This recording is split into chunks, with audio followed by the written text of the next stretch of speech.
नमस्कार। मैं सविता गुप्ता रांची झारखंड से आप सभी को दीपावली की हार्दिक बधाई एवं शुभकामनाएं। लीजिए प्रस्तुत है मेरी लघु कथा स्वरचित। शीर्षक है खुशियों की फुलझड़ियां। विद्यालय में दीपावली की छुट्टियां हो चुकी थी। दीपक और ज्योति घर आकर घरौंदा खरीदने की जिद करने लगे। रीमा ने उन्हें समझा दिया कि बेटा, पापा का मूड देखकर मैं बात कर लूंगी।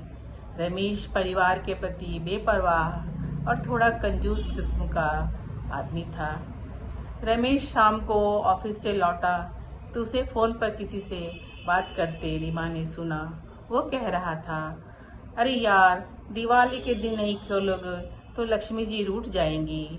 वैसे भी हर साल का सिलसिला इस साल भी जारी रहना चाहिए। रीमा ने हिम्मत करके रमेश से कहा, इस साल तुम कहीं नहीं जाओगे। तुम्हारी इन बुरी आदतों से बच्चों का बुरा हाल है, उन पर बुरा असर पड़ रहा है। हर साल जुआ खेलते हो और पैसे हार कर आते हो। लक्ष्मी बचत से आती हैं, न कि जुआ खेलने से। हम बच्चों के साथ दिवाली मनाओ, कितना अच्छा लगेगा। हर बार बच्चों से झूठ बोलकर मना लेती थी, लेकिन अब वे समझदार हो गए हैं। चुप रहो, ज्यादा भाषण देने की जरूरत नहीं है, रमेश ने चिल्लाकर रीमा को चुप कराना चाहा। दीपक और ज्योति दरवाजे की आड़ में खड़े होकर बातें सुन रहे थे। पिता की बात सुनकर दोनों मायूस हो गए। रात को दोनों बिना खाना खाए ही सो गए।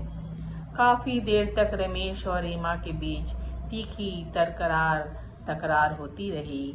आज दिवाली के दिन सबके घरों में रौनक थी, लेकिन रमेश के घर सन्नाटा पसरा था। त्योहार की प्रातः बेला में 8 साल की ज्योति, 14 साल का दीपक और पत्नी रीमा के मायूस लटके चेहरे को देखकर रमेश ने माहौल खुशनुमा बनाने के लिए आवाज दी, अरे बच्चों, हैप्पी दिवाली। चलो आज हम सब मिलकर घर की सफाई करते हैं। पता है ना, साफ सुथरे घर में ही लक्ष्मी का वास होता है। गंदे घर देख लक्ष्मी जी रूठ जाती हैं। दीपक कमरे से निकलकर धीमे से पापा को बोला, पापा, लक्ष्मी साफ सफाई से नहीं, दिवाली की रात जुआ खेलने से आती है ना।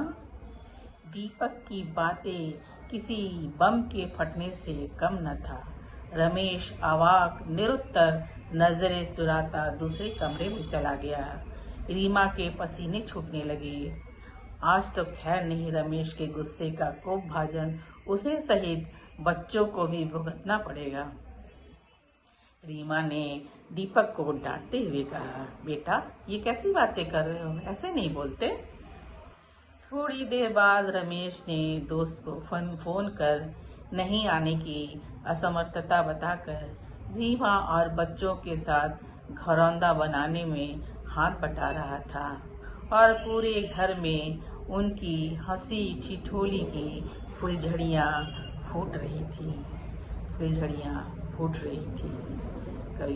इस कहानी लघु कथा का उद्देश्य यही है कि कभी कभी बच्चे भी कुछ सिखा जाते हैं हम बड़ों को। धन्यवाद।